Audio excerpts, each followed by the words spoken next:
Welcome everyone back to the School of Greatness podcast. Very excited about our guest today. Her name is Preetha. Hopefully I'm pronouncing that right. And thank you so much for coming on. Thank you so much for the opportunity, Lewis. I'm very excited about this. You are the co-founder of One World Academy, which is a wisdom school for enlightenment in India, but you have programs all over the world now. Yes. And essentially it's a school about meditation. Is that right? It is a school of wisdom as well as meditation. Wisdom and meditation. What's the difference between both? Meditation is a practice by which the wisdom that you gain from the academy becomes your experience. Okay. So it is just not an intellectual understanding, but it becomes your personal experience. And we believe in the coming together of both the wisdom as well as a direct experience for a transformation in consciousness. Okay, perfect. So the experience is in your academy, it's a 5-day experience, school. Is that what it is? We start off with small meditative practices, which is like a 3-minute practice, then a 9 to 12-minute practice. Then we have a 2.5-day practice. 2.5 days, the being limitless that's happening around the world. Right. Back in the campus in India, it's a 5-day process, which is field of transformation. Gotcha. Okay. Yes. And it is a journey. It is an academy where you learn, where you grow. And the purpose and the vision for this academy is for the birth of a new consciousness, is to bring about a revolution in one's consciousness. Okay. Where are our consciousnesses at right now? Where are humans' consciousness at in general that you're seeing? Before they come into this practice, where do you see people? Is it mostly suffering? Is it confusion? Is it uncertainty? To go at the basic level, our consciousness is feeling separated. We feel alienated and we feel isolated. We start seeing as being separate. And we are going towards, the entire movement in One World Academy is a movement towards expanding your sense of self, where you feel connected, where you feel expanded, where you feel the experience of love, serenity, peace, and joy. Why do we feel so disconnected? We feel disconnected because we are engaged with ourselves. We are thinking about ourselves. Not selfish, I'm not talking about that. We are suffering. And the entire thinking is revolving around oneself. And when thinking is, if you say states of anger, fear, jealousy, frustration, if you look into those states, if you actually see what is happening, you would see the entire thinking is revolving around yourself. Why did this happen to me? Right. Why did he do this way? I probably deserve something more. But the entire thinking revolving around oneself. And as we suffer more, as we stay in these limited states more, you're alienating oneself. More. Wow. But when we say we are in a state of love, when we are in a state of joy, if you see and observe how you feel, the thinking is not revolving around yourself. We're not talking about pleasure, but we're talking about a state of love, a state of joy, a state of connection. It doesn't alienate you, right? Yeah. It expands. And you bring together so many people in your lives. So true. And that experience is so very beautiful, is so very nurturing and enriching. Wow. Okay. It seems so simple when you say it like that. Where does suffering... We have a path. We have a path to move from this state. A path, yeah. A path to move from the limited state, from feeling alienated, to move into this beautiful state of feeling connected. How easy say we're in the connected state, how easy is it for us to go back to the disconnected state? After coming to the program or before coming to the program? Both. We have a set of teaching. We have a set of insights. So after coming to the program, when people do get back to the states of disconnection, we teach them how to bring the awareness into themselves, where they can move away from that state to a beautiful state. We have tools, we have techniques, we have practices, whereby they move into those beautiful states. But even with the tools that we learn, we could still easily go back to you go a negative back, place you or go back, disconnected. but then you know you're there. Yes, you're aware of it. Yes. For most part of our lives, we really don't know that we're there. We're not aware of it. We are not aware of it. We don't know that we're actually separating. We don't know that we're isolating ourselves. We don't know that we're actually in a state of stress or in a state of mental chatter or frustration or anger. We don't know. Yeah. But we just continue with living our lives because the education that we have had has not given us tools to look inside. Is the education in India different than the education? No, it is just the same. Really? Probably more competitive there because of the population. Really? Yes. So they don't learn these tools that you have growing up? No. Okay. But you're trying to bring that to the awareness. Yes, we actually we used to work with a lot of children, but we're getting back to work with them. Yeah. Because we feel by learning these tools early in their lives, there's a huge difference in the way they live their lives. Mm-hmm. I have a 13-year-old daughter. Right. So I can see how much it impacts a child when we don't teach her as lessons, but she knows it's a way of life. Yes, yes.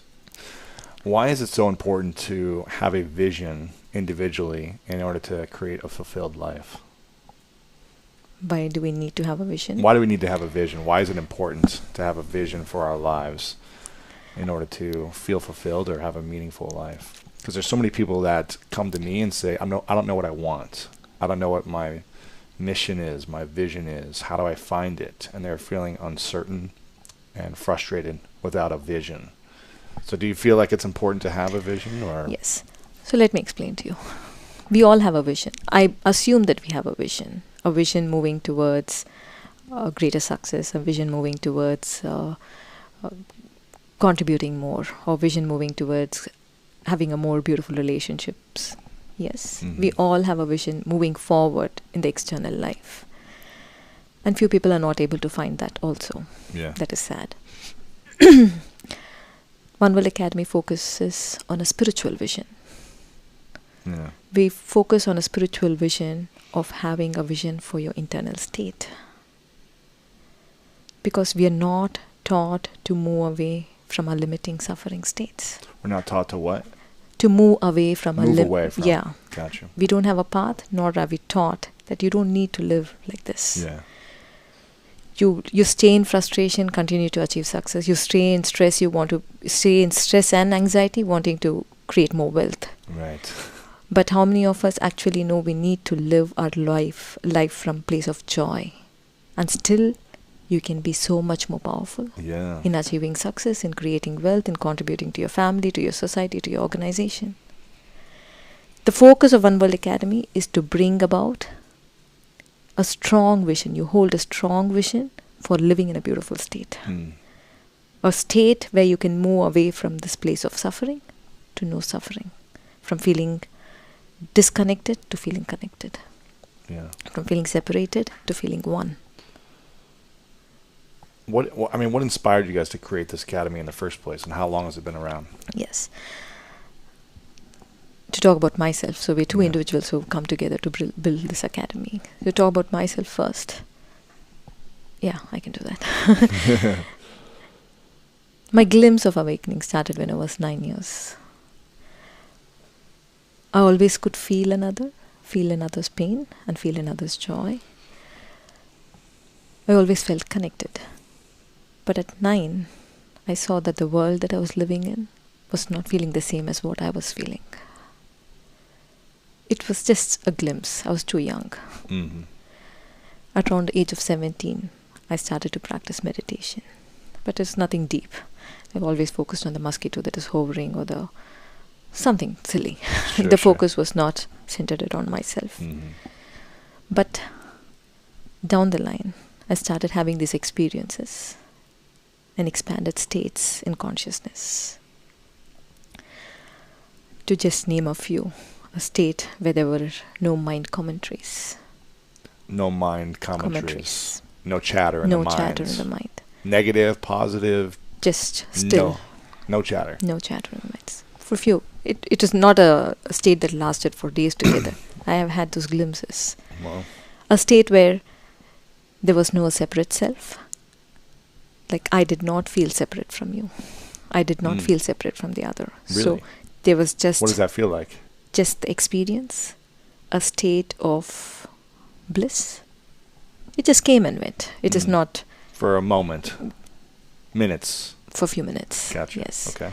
And then a state where the mind was not separating as boundaries between past, present and future, where life was just a flow for a few moments.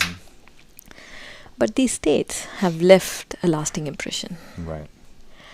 Like you don't hold, you know there is a state in consciousness where there is deep inner stillness, right? Sure. There is no mind commentaries. You know it is your experience.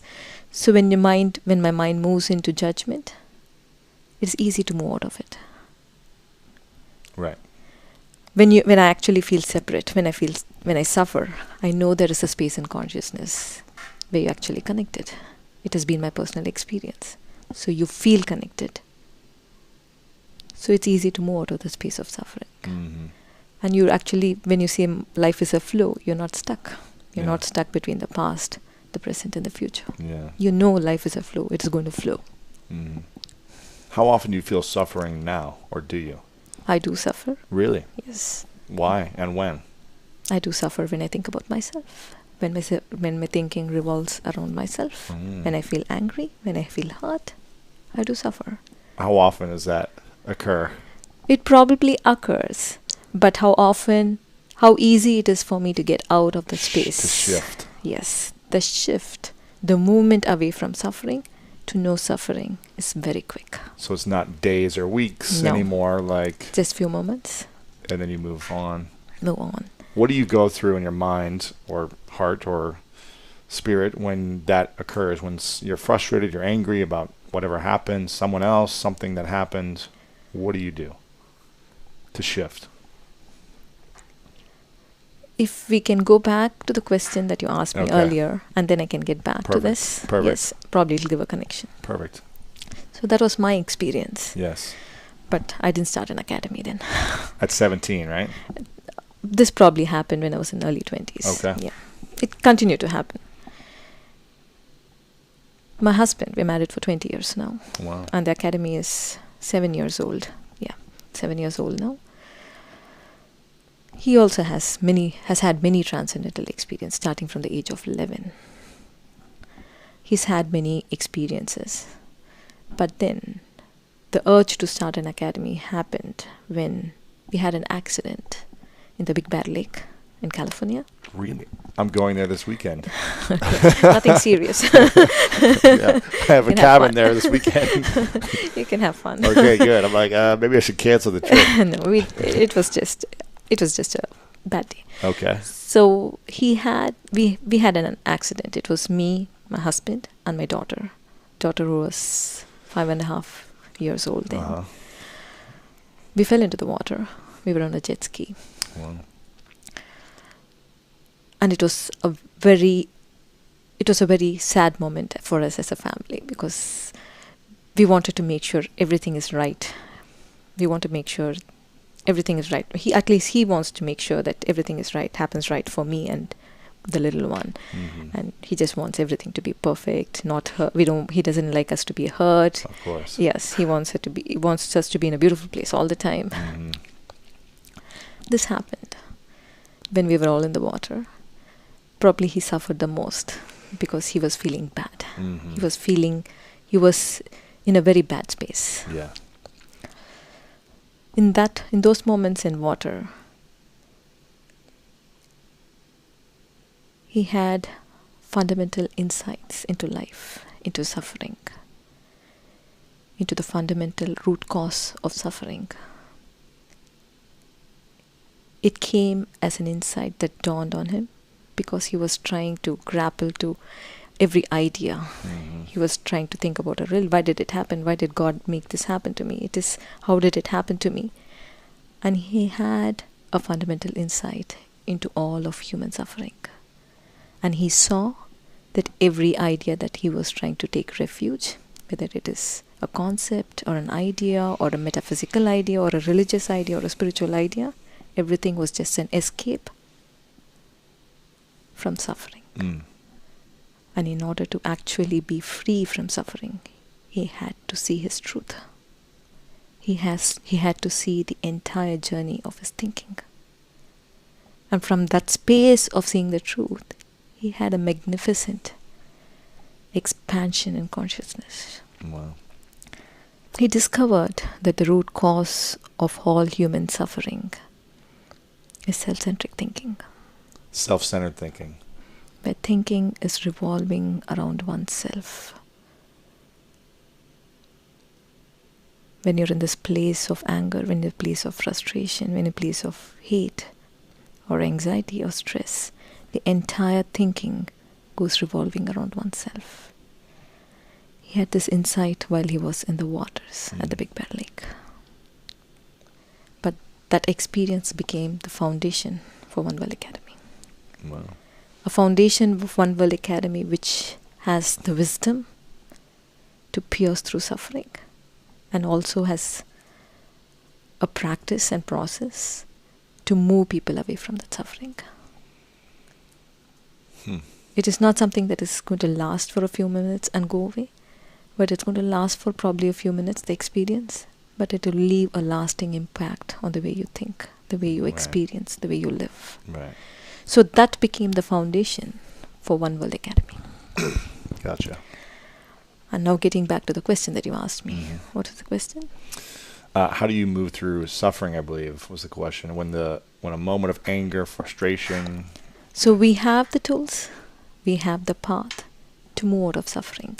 So we can also, we speak a lot in the 2.5-day program, but we make them experience it as well. So it is just not an intellectual understanding. Sure, sure. For most part of our lives, we really don't know that we're suffering. We don't know that we are in this limiting states of anger, of fear, of frustration, of stress, of anxiety. Yes? Yes. We feel in that space, life feels so difficult. Yes. In that space, life feels so painful, so heavy. So we have a practice, even the smallest 3-minute practice that we say, get to your emotion. What is the exact emotion that is arising within you now? It is a small practice for 3 minutes. So people learn that practice, they know what exactly they're feeling. And it involves a small technique of visualization to move them away from a place of that emotion to a place of calm. Should we try it? Yes, definitely. Okay. You want to try? Sure. Or do you Yes. want to try with me or the audience or both of us? Yes. Okay, perfect. Close your eyes. Can you practice 3 conscious breaths where you inhale deep and let your exhalation be prolonged? So let us do it for 3 conscious breaths.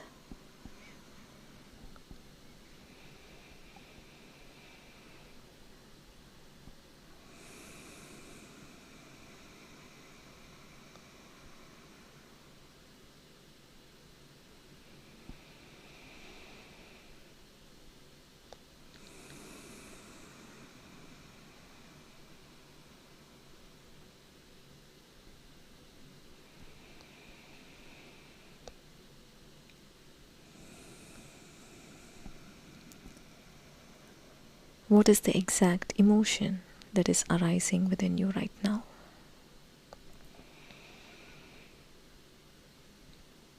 It can be an emotion which is limiting, say anger, fear, frustration, stress, anxiety, or it could be an emotion which is a beautiful state. It can be a state of calm, peace, love, joy, serenity, or bliss. Recognize the exact emotion that is arising right now. Do you want me to say it? No. Just recognize. Okay. Just recognize it.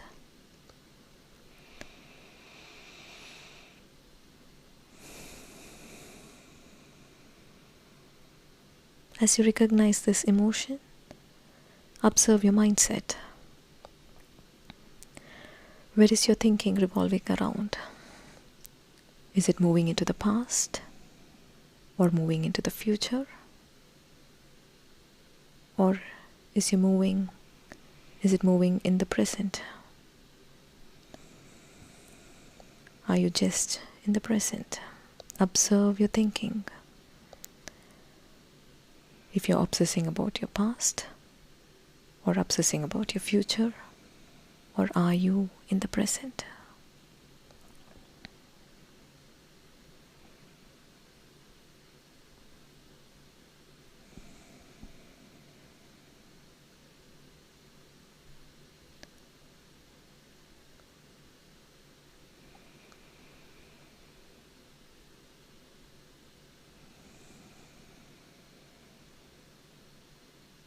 Now visualize a candle flame glowing in the middle of your skull, the place around your pineal gland. Visualize the candle flame glowing.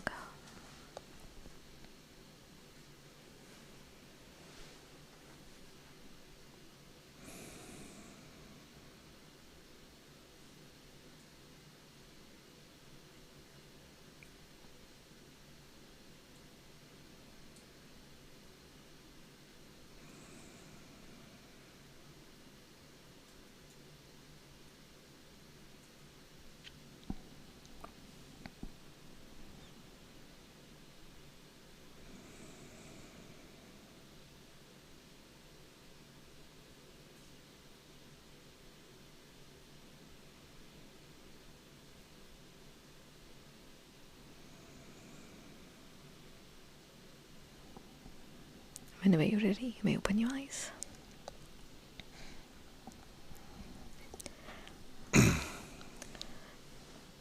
So why that process? What does that process do for us? It actually helps in getting in touch with your emotion. You don't know. You feel so clouded because you're so fast. You have to do one after the other. You have to send your children to school, then you have to get to work, and then you have to attend to all the problems there, the challenges there, then get back. Life is so fast. We're reacting a lot. We are reacting, not even knowing from which space you're coming. Right. So this process is to be aware of how we're feeling. Yeah, and it is just a 3-minute process. Yeah. It doesn't take longer than 3 minutes. So when we're aware that, okay, I'm frustrated. Actually, what happens is, if you think this as the brain, this is how the brain looks, right? Yes. So the entire activity around the brain when you're in the negative states, when we call it negative states, the limiting states where you feel separate, it's about fear or anger or frustration. It is this part of the brain, which is the limbic system, that gets activated. When we're frustrated or when angry. You're frustrated and angry. Okay. So this entire part, we can call it the neocortex. And this part of the brain is responsible for analytical thinking and logical thinking. So we're not concerned about it. We have enough schooling already happening. Okay. And all skills given to. Right. Yeah. So the journey that is happening right now, a moment within, a moment of actually knowing what is happening, it focuses on activating the mid-prefrontal cortex. Mid-prefrontal cortex, which is responsible for experiencing the expansion and experiencing connection, and it's a place of greater wisdom. This small practice that we did kind of moves away from the limbic activity from the limbic system to the mid-prefrontal cortex. Okay. So we're activating a different part of our brain. Different part of the brain, which is kind of neglected. Refocusing our attention on something different. How did you learn all this? We want to help people. Right. We want to help them move out of the suffering states to a beautiful state. We know life can be lived out of a beautiful state. Yeah. You don't need to suffer all along in order to create wealth. You don't need to suffer all along to achieve. You don't need to suffer, be in those painful states of stress and anxiety. Because if you're not in that space, you can create so much. You can innovate so much. You can create nurturing relationships. Yes. You can stay in a beautiful state at all the time, having the space of joy, and then still go about doing whatever you want to achieve, but in a more, more intelligent way. Intentional. Yeah. And so how did you learn these practices? How did you, did you go to a number of centers yourself? Did you learn from meditation experts? Did you learn the science behind this? Like, what did you Science research? decides. We did research ourselves. Uh-huh. So we have a team of faculty working. Mm-hmm. So we do our research. We practice it on ourselves. We see what is working for us before we give it out. Gotcha. And the entire objective, actually we started off teaching at a very high level. We started giving the wisdom, but what we felt was it was very difficult for people. The wisdom was difficult for people? To assimilate, to learn, and to put it in their lives. You have to feel it and experience it, and then you can... Yes. So we started with all these practices.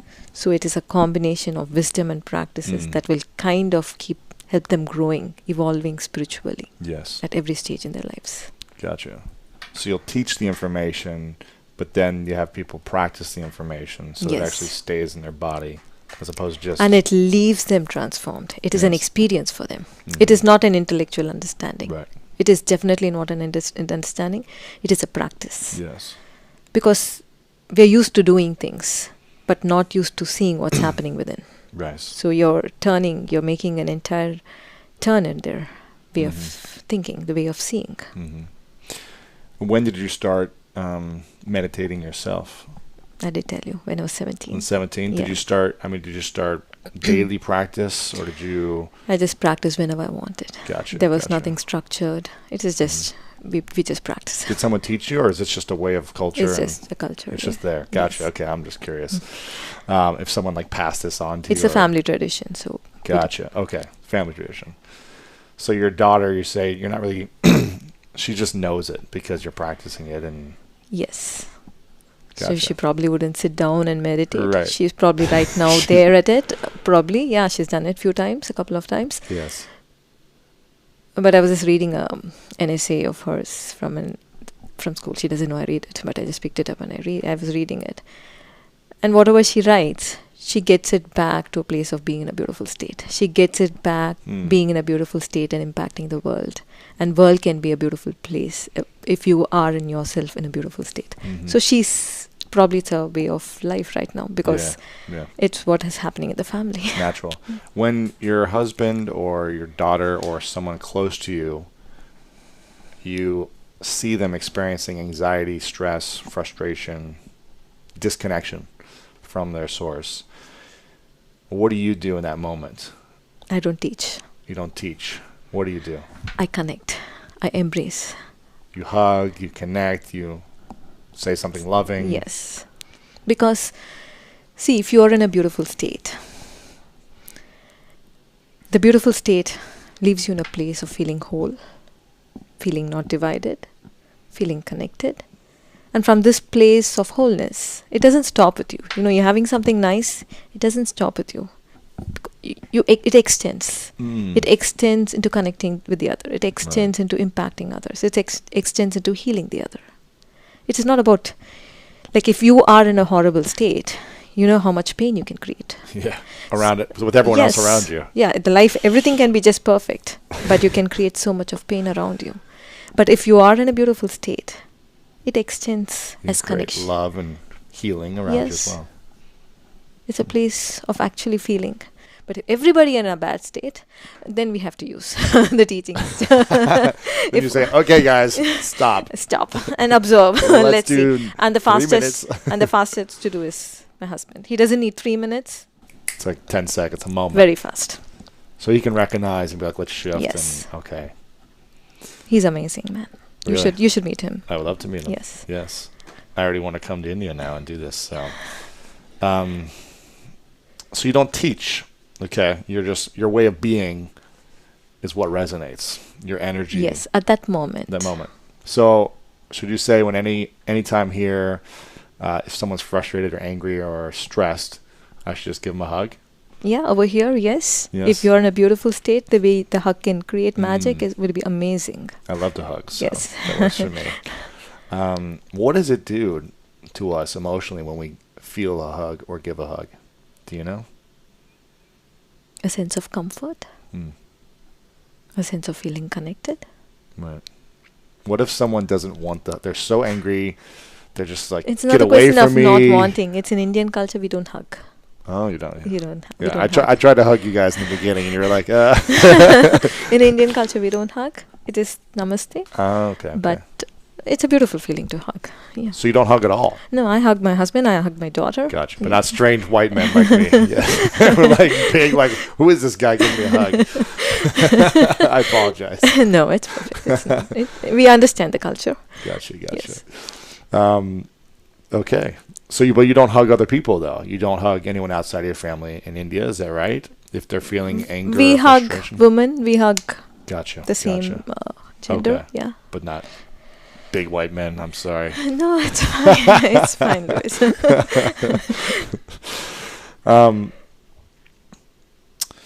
What's the biggest misconception you see that people have around meditation and this practice?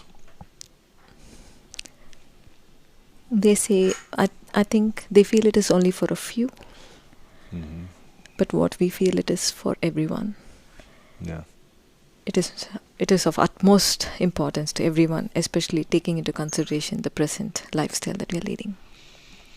The busy, stressful. The stressful levels. Non-stop. It's unbelievable stress levels out there. Yeah.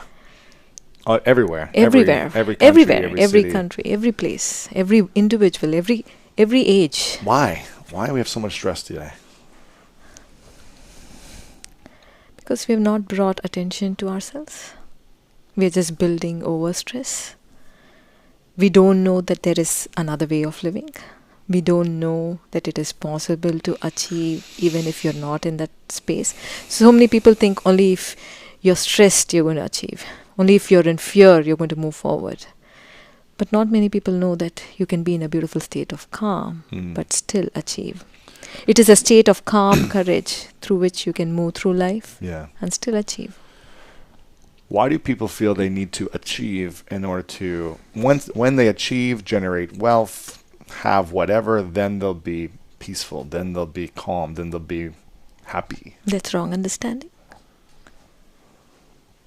That's the way the civilization is structured. Mm-hmm. But we're pushing ourselves too far. Because it's coming at a cost of health, it is coming at a cost of a relationship, it is coming at a cost of our own success, our own achievements. You can live in a beautiful state, but yet be so much more successful. You don't need a negative state to kind of propel you. Yeah. Because we are stuck with ideals, you know. So many of us are stuck with ideals and values, and we just want to live by that, not bringing little bit attention to what is happening inside. We want to contribute, we want to grow, but if it becomes an ideal, if it happens irrespective of your internal state, it's not going to be fulfilling. Right. In this state of joy, in this state of connection, to live is joyful. To live in a beautiful state is joyful. Yeah. To give is joyful. To receive is joyful. To achieve is joyful. To relate is joyful. You can do this from this place. You don't need to be in that space of agitation, anxiety, hurting yourself.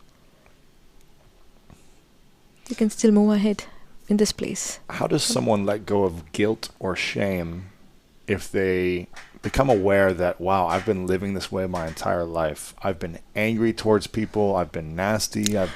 No, for people who come to a program, it is shocking how much of their life that they wasted. You're right. So how do they let go of it? They probably have wasted decades. Right. Just living from one place or just living from one experience. Yeah. And then have values or ideals or whatever you want. And living from that space, hurting themselves constantly. Mm-hmm. How do they move out of it? We have a huge reservoir of practices and processes and wisdom. With all that, they get out of it, they cut through suffering. Wow. Because I can imagine the amount of, you think, oh, for 40 years I've been living this way, acting this way towards people. How do I let go of the shame and the guilt that I feel now? Must be challenging for some. Oh, it is challenging, but They do. They do get out of it. Gotcha. It is shocking for them when they get out. Right. And it feels like so many years of wasted life. Right. It feels just that one incident has taken control of my life. Mm-hmm. And nothing else had I actually was not present to situations. I was actually not feeling alive to situations. I'm not feel connected to anybody because of that one particular incident, and I've held on to it. Right. And that has been ruling all my life. It comes as a big shock. And they feel so much of freedom when they actually get to the other side. Yeah. It feels so much of liberation and freedom. Right. That's cool. How many people go to your center every single year? How many go through the 5-day experience in India? In India, around this year, probably 400. 400. Is it every month? Every month we have programs. Every other month we have programs, or depending upon the month, few are paid and few are. Gotcha. Yeah. And who are some of the notable people that have gone through that you're allowed to talk about? You know, Tony Robbins talks about it. He's probably gone there, I think, a couple times, maybe at least once. And he's come there once. Yes, he's been there once. Why did he go when he, does a lot of these things himself already? Why did he feel the need to go, and who else goes? Tony Robbins loves to learn. Yes. He loves to learn and he loves to share. Yes. So he wanted to learn something. So he did come to us. And it has been a very liberative experience for him. For him and his wife, Sage. Yeah. They practice to get back to a beautiful state. They now know how important it is to live a life with a spiritual vision. And how it is important to act from this place of a beautiful state, and which they say, right, which we say, which One World Academy says is the right action for life. So they have had a very beautiful liberative experience, and the importance of living in a beautiful state, holding a spiritual vision for their inner state has become very important to them. That's cool. Very cool. Who else has gone, and why do these top, we have leaders coming, wanting to bring about a change. Yeah. We have had K.C. Shihan, the ex-CEO of Patagonia. Okay. Oh, he's a very good... He comes to us many times. Wow. So he takes the philosophy back to his organization earlier, but now I don't know where he is. So yes. And then we've had we have Erica Ford. Okay. Erica Ford is a peace leader from New York. Wow. And she says that she has been living life. She's been a peace leader working from a place of anger. Oh, wow. Yeah. There's a lot of those out there. Wanting to change the system, wanting to change. Frustrated. Yes, from the place of anger. It's hard to create peace when you're angry. Yeah. She's been a peace leader, acting from a place of anger, which has transformed to being a peace leader from awakening to oneself within. Wow. And now she's a true heart leader. A heart leader. Yeah. I like that. She has had a tremendous influence on her society. She works to create peace in a place which is very difficult. So, and the way she's gone about it, and the way she actually shares her experience of awareness and experience of awakening into love, into peace. And she has impacted her entire team. So it doesn't stop. So we have leaders coming because if a leader gets transformed, I mean, Ben, you're here. You're trying to lead lives of so many people. If you are getting transformed, if you know that there is a better way to live life, there is a greater way to live life from a beautiful space, the impact that you can create would be amazing. Right. Yeah. So Erica Ford is an amazing peace leader. Now she calls herself a heart leader. I like that. Yes. Heart leader. Heart leader who's impacting people. That's cool. And then we have many business people coming to us. Yeah. Heads of corporates and Mike Novogratz. Okay. I don't know if you're aware. He was in Fortress Management. Fortress Fund, yes. Okay, cool. So he's moved out of Fortress though now, but he keeps coming to us. I mean, there are centers like this all over India, I'm assuming, all over the world. Why do people come to you as opposed to these other places? There's lots of retreat centers, meditation centers, teachings. Ours is not a meditation school, Louis. Ours is not only a meditation school, which will give you a practice, which will move you into a place of calm. We have a greater vision. Our vision is to transform human lives. Our vision is to transform human consciousness. And we have a path for it. A path for it is coming together of the wisdom as well as the practice, as well as having a direct experience. Because I've had this experience where there is no mind chatter. I can get out of judgment very fast. That's what I told you some time back. It's going to be powerful. Yes. So an experience, the impact that it leaves, it transforms. It transforms the way you experience life. So the recent Facebook post I shared was like we have the field of transformation back in India, right? So participant is sharing his experience. It's a small post. He says, you know what, I just finished my program, the 5-day retreat, 5-day intensive journey, spiritual journey that happened in Chennai at One World Academy. I want to put it in words, but I realize words are not adequate. All that I could recommend you to everybody who's reading the post is please get there, whatever it takes. Wow. Because it transforms. It leaves a huge impact, not only for yourself, as you said, it extends. Yes. For your family, for the wealth that you're trying to create, for the success that you're trying to create, or for the contribution that you're trying to make to the world. It has a huge impact. I love it. I'm in. I'm coming sometime. This year or next. I want to make it happen. It has to be this year. This year. November then. Yes, November would be a great month, yeah. Okay. We have 3 in November, actually. Really? Tony Robbins is coming with his Plaid group. Oh, wow. So he's making a platinum trip to India with his platinum partners. Perfect. And he's bringing the group. Okay, well, maybe I'll come then or around then. So, awesome. I'm excited. Couple final questions for you. What are you most grateful for in your life recently?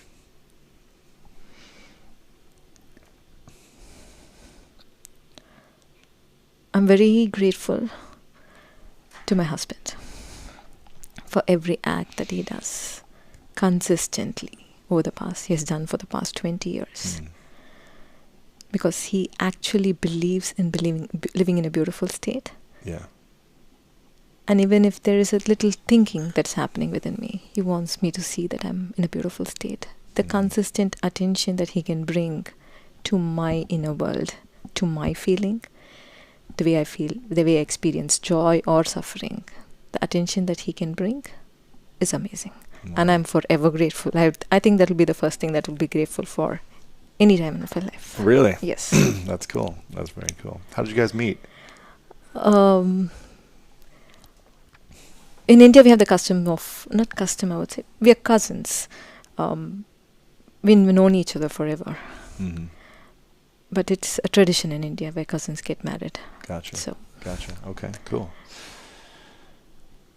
This is a question that I ask everyone at the end.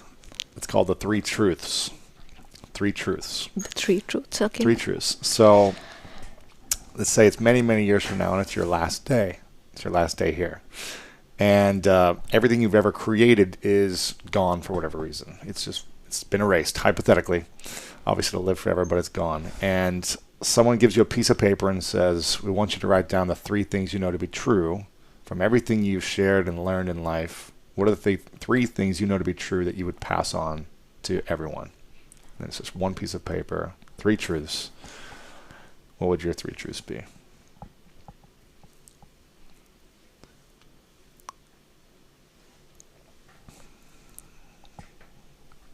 Life is very short. We can live it from a beautiful place. We can connect to others to impact lives.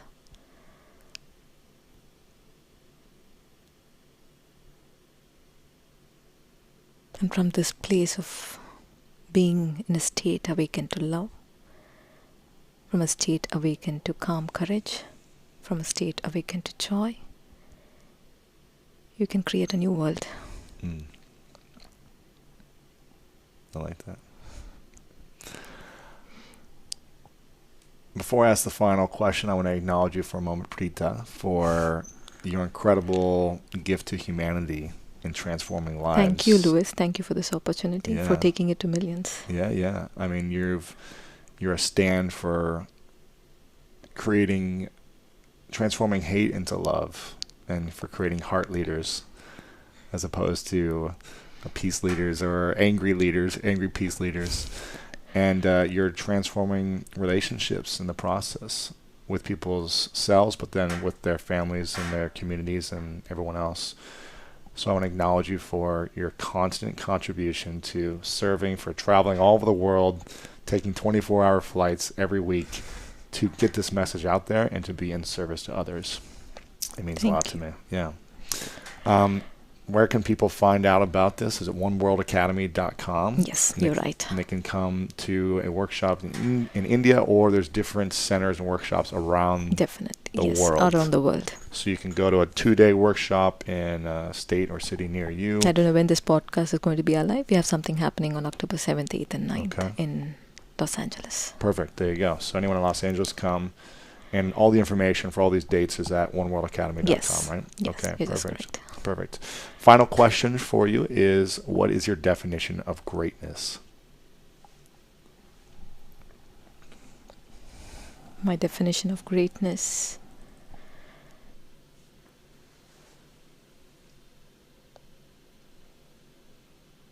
It is to be in a place where you can connect and love. Connect and love. Awesome. Thank you so much for coming on. I appreciate it. Thank you so much. Thank you. Hey guys, Lewis Howes here, and thanks so much for checking out this video and this interview. I hope you loved it. If you did, make sure to leave a comment below and share this with your friends. Also, I've got a huge announcement. The Summit of Greatness is coming very soon. If you love the School of Greatness podcast, if you love these interviews and you want more, you want to connect with some of these speakers in person, you want to connect with me and other people just like you who watch and listen to these interviews, then make sure to sign up for the Summit of Greatness. Go to summitofgreatness.com to learn more. You can check out more about the video that we created for the summit. There's a link in the description below as well. It's summitofgreatness.com. Check it out right now. I hope to see you there. And again, thanks so much for watching this video.